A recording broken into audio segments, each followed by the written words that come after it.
Hello and welcome to the Solve Network. My name is Shane Borza and I'll be your host. Along with my co-founder Benjamin Goss, we'd like to welcome you. Our mission is to provide solutions and create a network of experts for you to learn from. Now this show is a little different than most podcasts as it is actually a live call held twice a month. If you can, please join us on the first and third Thursday of each month so you can get your questions answered live and direct from the experts themselves. If you're an expert, please contact me at shaneborza.com so you can be a part of the network. And now, here's our show.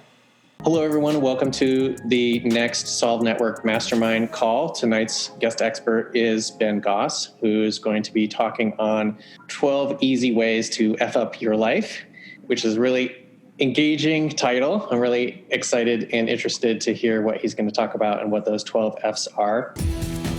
Hi, I'm Shane Borza, a climber, creator, and coach, and I want you to build the skill of health and fitness. My new course is a priceless gift to you, and it's available exclusively on PonoQuest.com. That's P-O-N-O Quest.com. Build the Skill is a minimalistic, functional, real-world fitness program which can help you to move better and get stronger faster. I can't wait for you to check it out, and when you do, please let me know how it helps you. That's Build the Skill at PonoQuest.com. So I'm going to hand things over to our guest expert now, Ben Goss. Please take it away for the 12 easy ways to F up your life.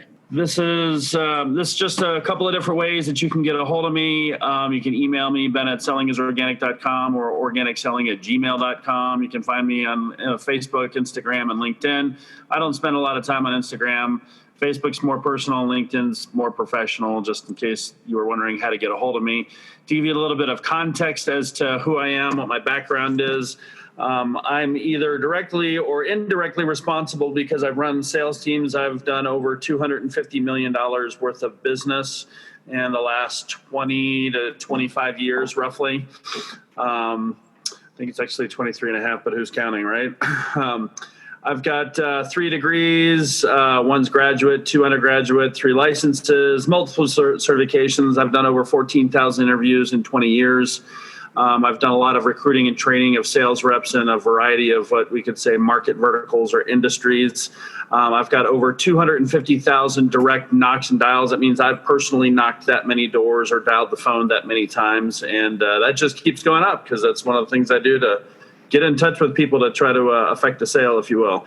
And then I'm also a published author. I've got 3 books out on Amazon, and I'm going to try to get another 4 out this year if I can get a little bit more streamlined. As an FYI, Shane and I are working on a project called Write the Damn Book. And it's kind of like how to present yourself as an expert in the industry. So we're working on getting that streamlined, and we're looking to get that to where you could get a book written in about 90 days. I think that's the goal, right, Shane? Have you from 0 to published in about 90 to 120 days, depending on how fast you are. So that's just to give you a little bit of background as to who I am, where I'm coming from. I like to say everybody has context, and that's some of mine. I'm married. You can see my wife over here. Obviously, the picture's a little bit older, but we've been married now for 23 plus years, and this year will be 24, and we have 6 children ranging in ages from 11 months to 22, almost 23 years. So there you go. That's who I am.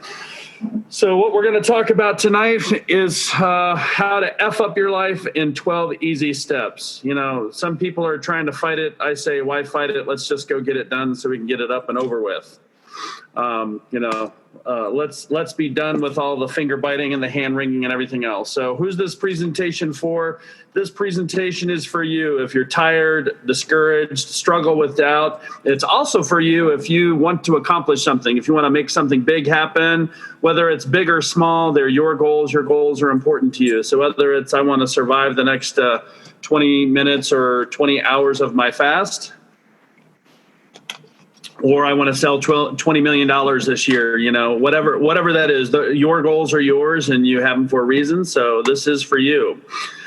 Colin Powell, one of my favorite leaders out there, talks about how there are no secrets to success. It's the result of preparation, hard work, and learning from failure. Other people have said that, luck is what happens when hard work and opportunity meet. So does that quote resonate with anybody? So I'm going to introduce you to my oldest son, Zachary. He is 22 years old.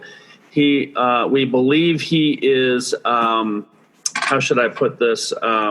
We believe he is vaccine injured. He's been labeled autistic since he was 8 years old. He struggled with brain seizure activity early in life. Doctors told us that he would always be awkward, physically weak, that he probably would never learn to ride a bike, that school would always be a challenge, and fine motor skills, who knows? They just didn't think much about him, right? So we've learned a lot about how a disability really, if we're careful and cognizant, we can make it a different ability. We've never treated him like he's autistic. We've always had high expectations for him. And wonder of wonders, he has exceeded expectations. So we really try to live with a no label mentality. So he learned to ride a bike at the age of 12. It's a little bit delayed, but he did learn to ride a bike. He's actually holding down a job right now at the racetrack, which is not too far from our house, and he's doing fantastic there. He wants to. He's working on getting into school to work on graphic arts and that sort of thing. So we've encouraged him to chase his dreams, chase his passions, and all those sort of things, and to not let labels stand in the way of success, if you will. We've tried really hard to help him figure out how to articulate for himself, how to advocate for himself. You know, he'll ask us questions sometimes like, how do I deal with XYZ? Because he's just not sure about, emotionally speaking, he's kind of probably more like a 15 or 16-year-old, even though he's 22, just because he really struggles in the communication area. And that for me is a challenge, because communication is like one of my biggest strengths. So one of the things that we've worked on encouraging with, as I talked about, is his art. And I've got him actually working on a project related to what we're talking about. I've got him making a cover for the book, and this was one of his first concept drawings for BMIG. And that actually stands for something. But as you can tell, he's got some pretty good fine motor skills. I joke that I struggle with stick figures. So we say that Zachary is not autistic, he is artistic. So one of my challenges that I want to ask you is, what are the labels that are holding you back? What's keeping you from accomplishing what it is that you were looking to accomplish? So let's take a ride. What goals are, what they should be. This is what we're going to be talking about tonight, right? What they are, what they should be. We're going to talk about some foundational concepts. We're going to talk about a roadmap. We're going to talk about the role of the guru, the 12 F's, and a biblical perspective on positive thinking for people that are interested in Bible stuff. One of my degrees is in religion. I'm a Christian. That's not for everybody. That's okay. It at least gives us something to work with. And whatever your faith is, it'll help you have maybe a perspective on how to look at your faith maybe a little bit differently. So one of my all-time favorite quotes is from Peter Drucker. He's considered the father of modern management theory, and he says, "What gets measured gets done." So why is that important? Well, if you look at quantum mechanics, I don't know if you're aware of this, but observation of quantum particles actually affects their behavior. So literally, observation and measurement affects reality. So if you want to impact or affect your future, your current reality, you need to pay attention to what you're doing. You need to measure it, right? Numbers matter. Why do numbers matter? Because it helps you understand where you are, where you're going, where you want to be, right? Where you've been. Numbers can be analyzed. In 1979, how many of you are familiar with the Harvard MBA study program on goals? Anybody familiar with this? So in 1979, the Harvard MBA program asked this question of their, obviously their MBA students. They said, have you set clear written goals for your future and plans to accomplish them? When they asked, 84% had no specific goals, 13% had goals but not committed to paper, but only 3% had clear written goals with plans to accomplish them. So 10 years later, in 1989, to me, the statistics are absolutely mind-blowing. The 13% with goals averaged income that was 2 times more than the 84% that had no goals at all. So just having a goal, period, right? Just having a mental goal in your head automatically makes you 2 times better than 8 out of 10 people out there. But when you go to the written specific plan with a written specific goals with a plan to accomplish them, the average was 10 times the other 97% combined. So, I mean, what's the point? What do you guys think is the difference between having goals, having written goals, and then having written specific goals with a plan to accomplish them? Anybody want to chime in real quick with a pithy word or two? Just a couple sentences, all I'm looking for. Well, it puts focus. It's your intention. Absolutely. Yeah. Focus, intention. Yes, I agree. Both of those are really important. That's excellent feedback. Tolman? Accountability. Accountability. Absolutely. We'll get into a little bit later who you might want to be accountable with. Shane, you want to add anything to what they said? Accountability, focus, intent? Yeah, I think that one of the things that gets left out with accountability is it's not so much that someone's telling you something you don't know, it's that they're helping you to follow through. I've found that in my having coaches and also being a coach that quite often it's someone telling me something I already know, but I just don't do it, that actually spurs me to follow through. And that's the most valuable thing. It's not that they're giving me new information. It's they're reiterating something I know to do, but for some reason I just don't get around to it. And it's the getting around to it that's super valuable. I love that. You remember those things you used to be able to buy them in the stores? You get a little round, a little wooden round to it that was stamped with to it and it was round. Hey, would you like a round to it? I like those. All right. So moving on to the next thing. All right. Is anybody familiar with the SMART goal setting formula? A lot of people are familiar with this, but not everybody. So what does it take for a goal to be SMART? And that a goal needs to be specific, measurable, attainable, relevant, time-based or time-bound.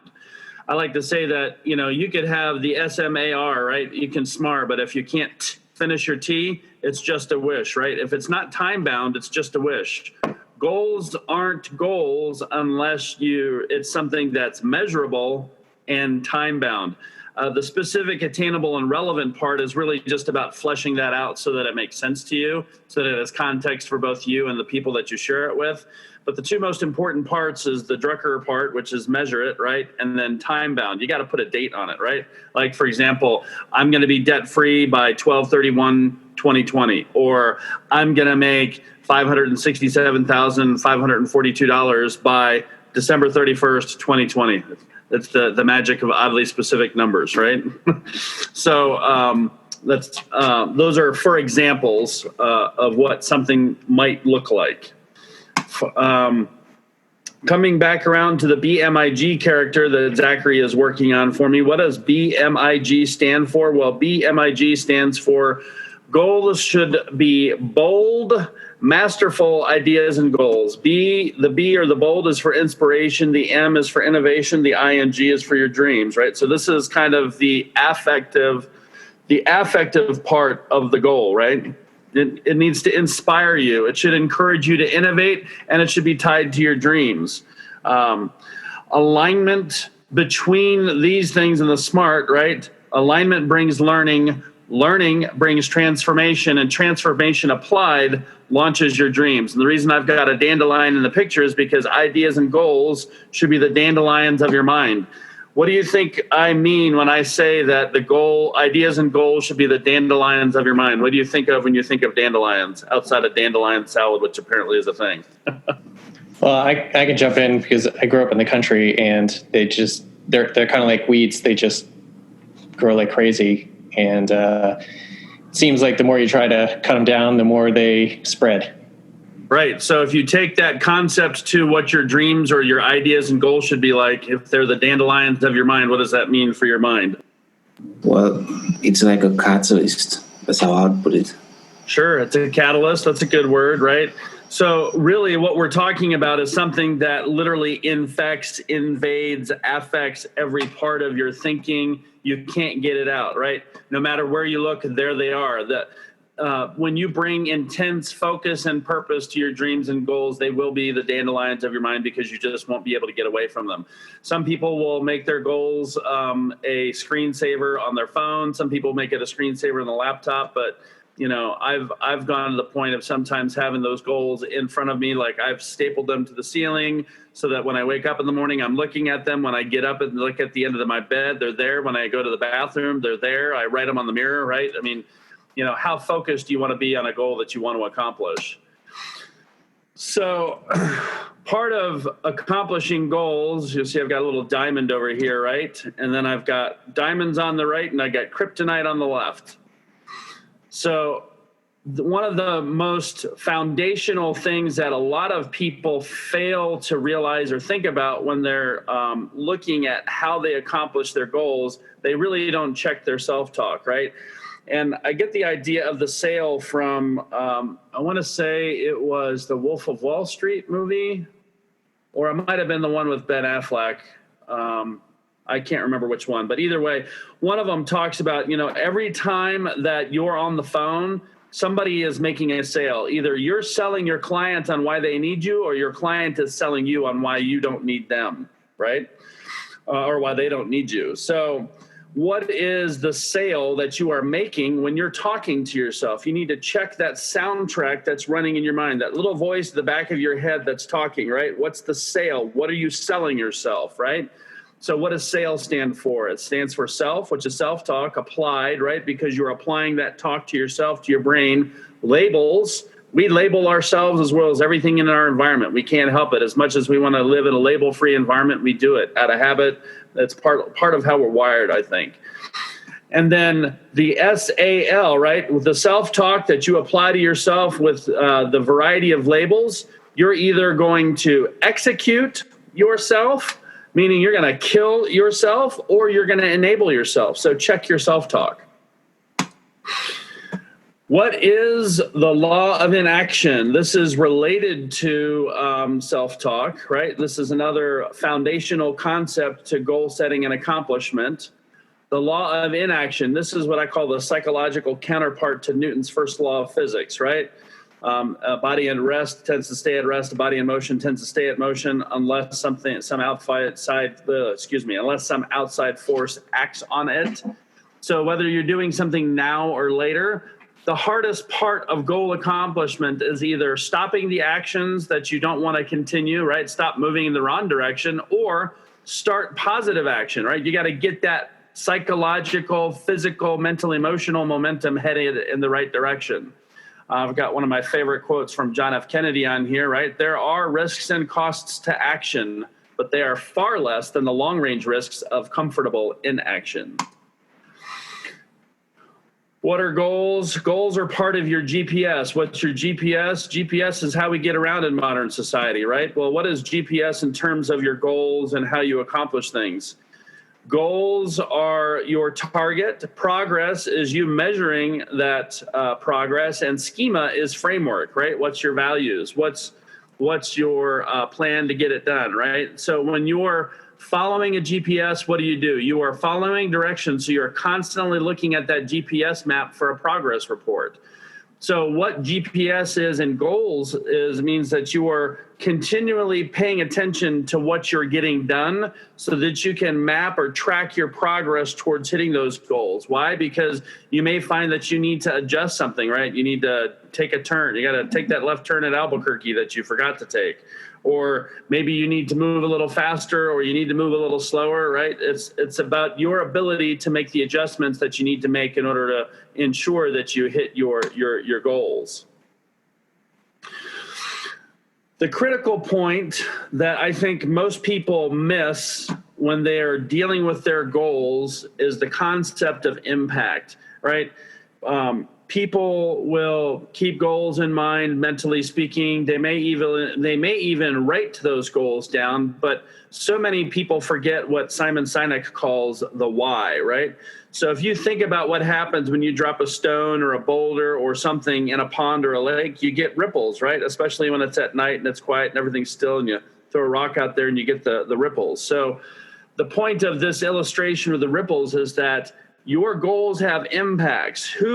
When you write down your goals, you need to draw out, literally write out, how is the accomplishment of this goal going to impact me? How is the accomplishment of this goal going to impact my family, right? That's the next concentric ring out.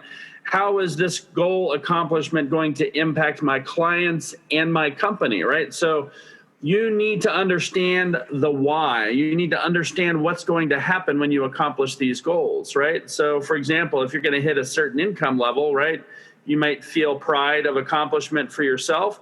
Your family will benefit from the financial benefits of you hitting your income goals.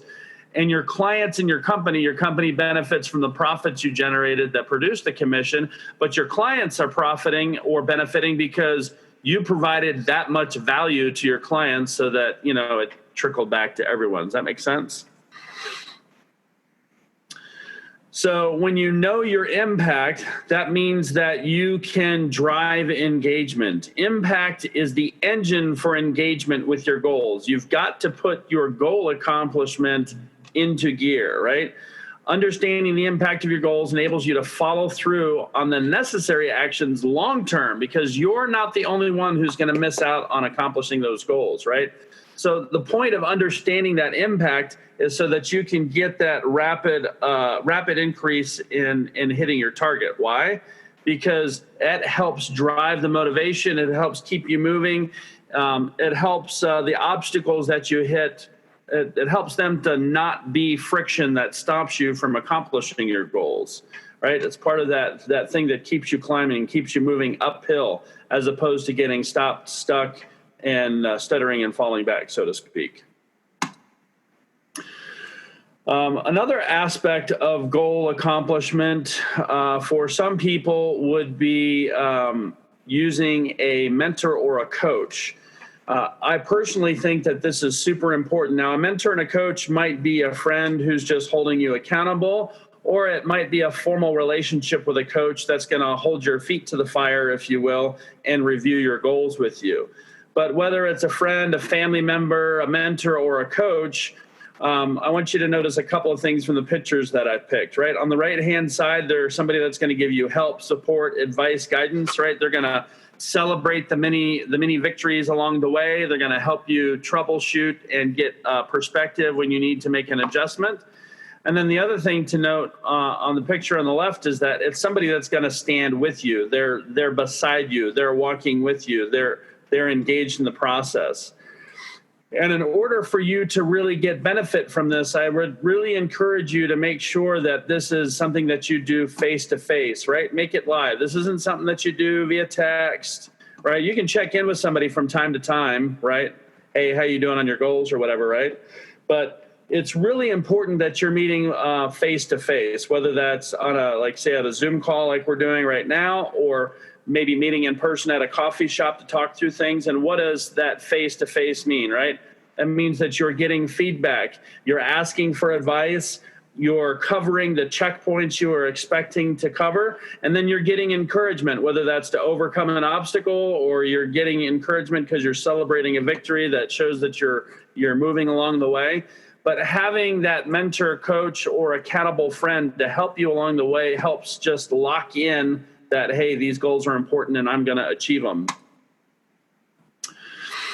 One of the things that I think is super important, and this comes from my business background, and that is really sitting down and understanding, not only for yourself, but perhaps for the company that you work with, right?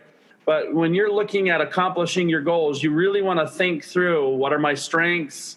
What are my weaknesses? What are my threats? What are my opportunities, right? So on the left side, on the left side, the strengths, the opportunities, right? These are the things that help you get there, and the weaknesses and the threats are the things that are going to drain your energy and keep you from having those things happen.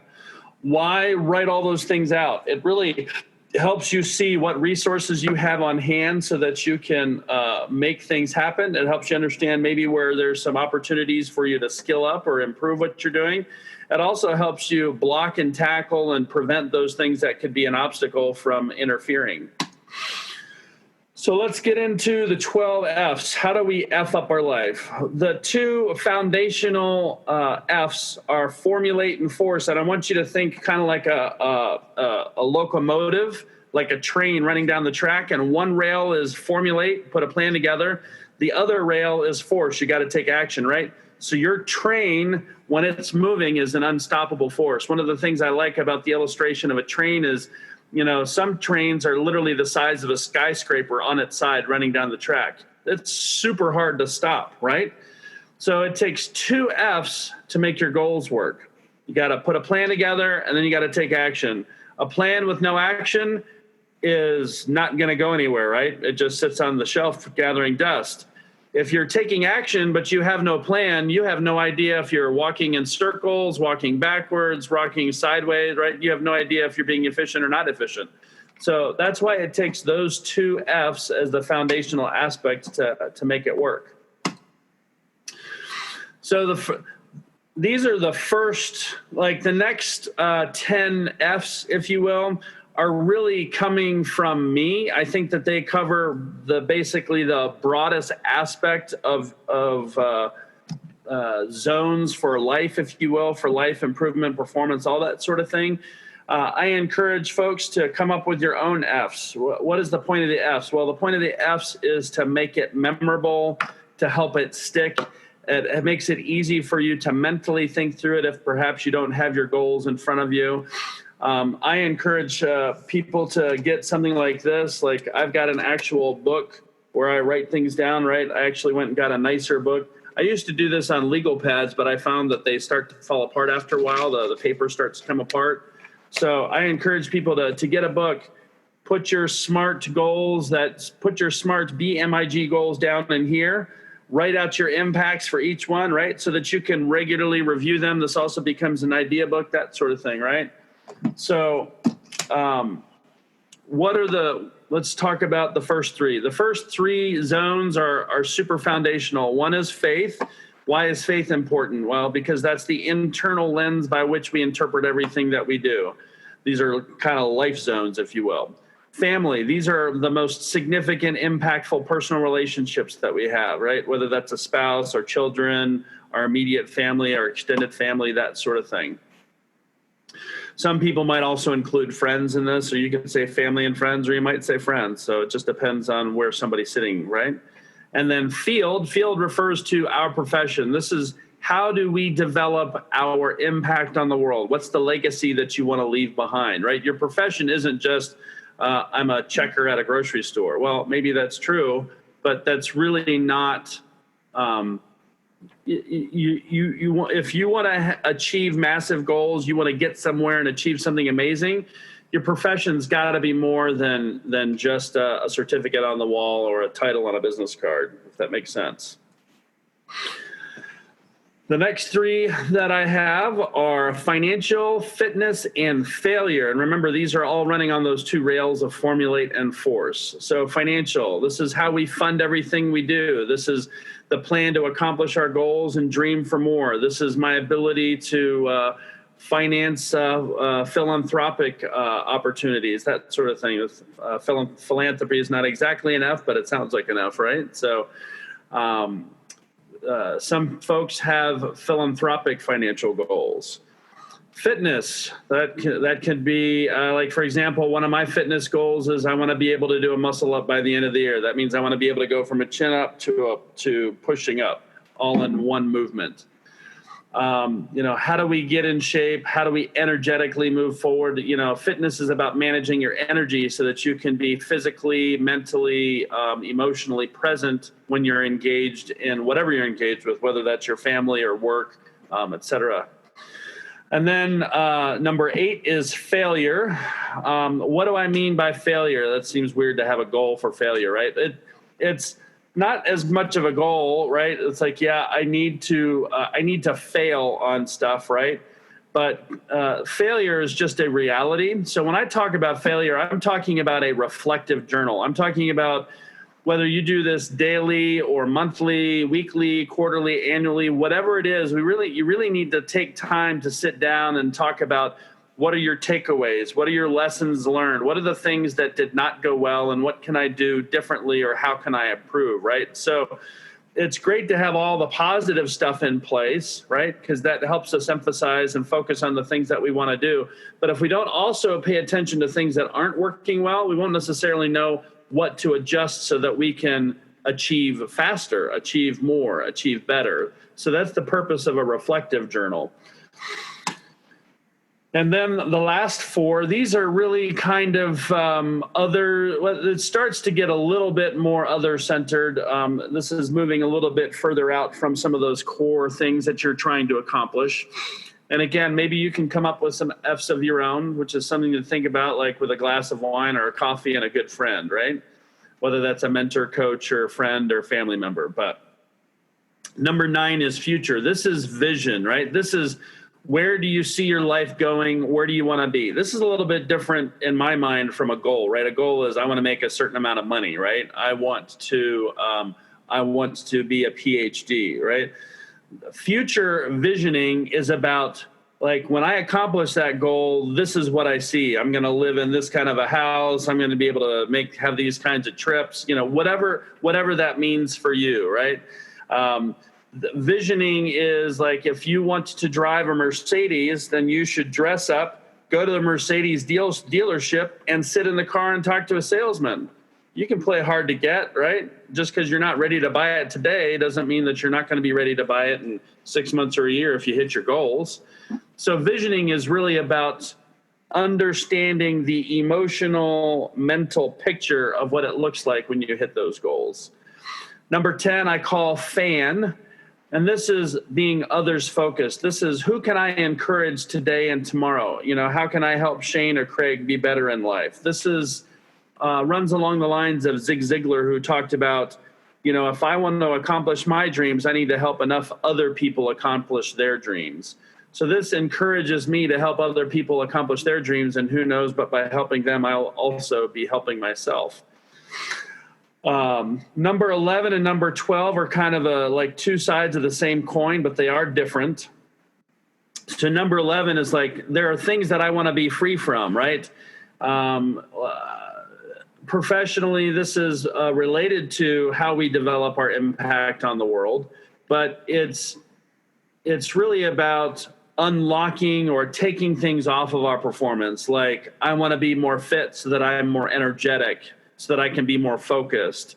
I'm going to be debt-free so that I can be more philanthropic. I'm going to be, I don't know, what would be another good thing? You can probably come up with something. And then free to is, I want to be able to do something, right? So if I'm free from something, for example, if I'm free from smoking, then that means I'm going to have another $200 to $300 a month that I can spend on something else, whether that's investing for the future, or giving money to a church cause, or maybe buying dinner, going out with my wife, or taking one of my kids out, or maybe buying some books and investing in my own self-development and education, right? That's an example of taking something that I want to be free from so that I can be free to do something, right? I want to be free to travel when I want. I want to be free to write a blog post a week. I want to be free to write a book. I want to be free to encourage other people. I want to be free to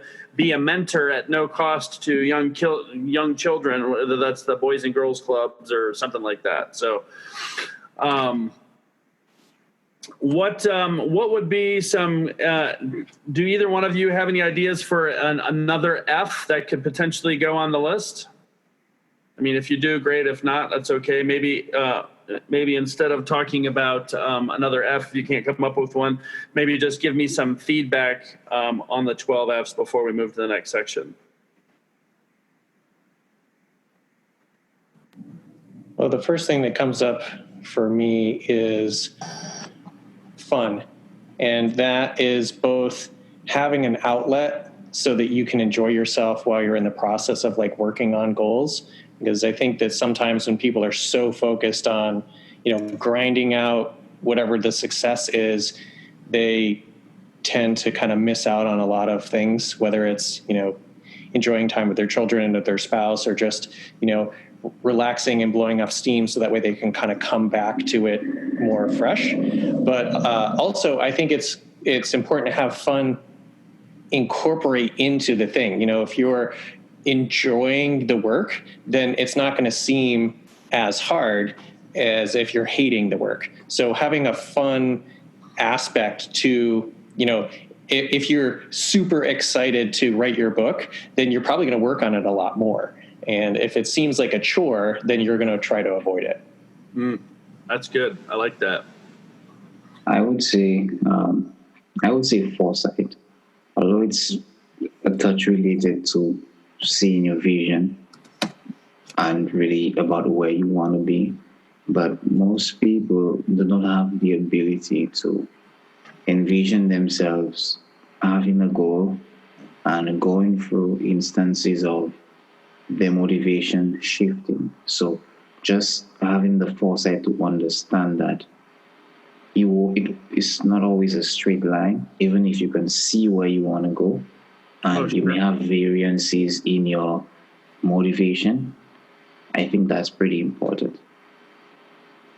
That's good. I like that. That's great feedback from both you guys. I appreciate that.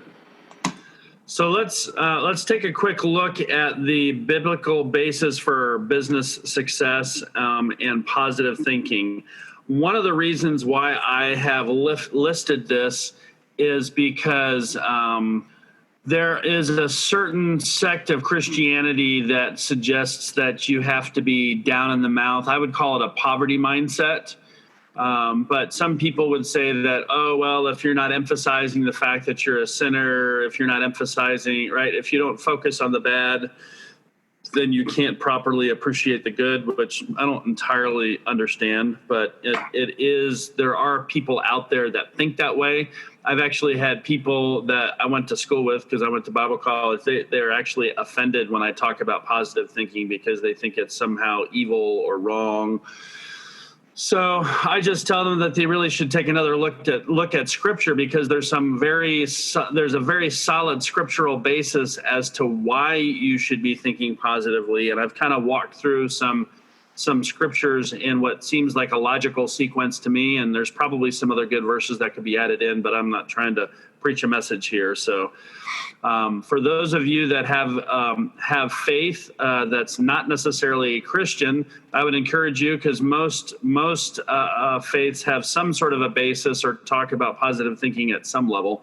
I'm not familiar with other faiths to be able to talk to it specifically, but at least as it relates to Christianity and the Bible, Romans 12:2 talks about, do not conform to the pattern of this world, but be transformed by the renewing of your mind. Then you will be able to test and approve what God's will is, right? So as a Christian, I'm concerned about being where I need to be, when I need to be there, doing the things that I need to be doing.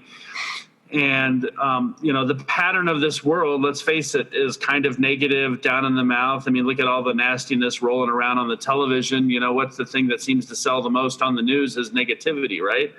So if I don't want to be caught up in that pattern, then, I need to spend time in Scripture, and I need to be working on renewing my mind, right? And what does renew mean? Make it new, right? That to me is a counterpoint, or it literally talks about being positive.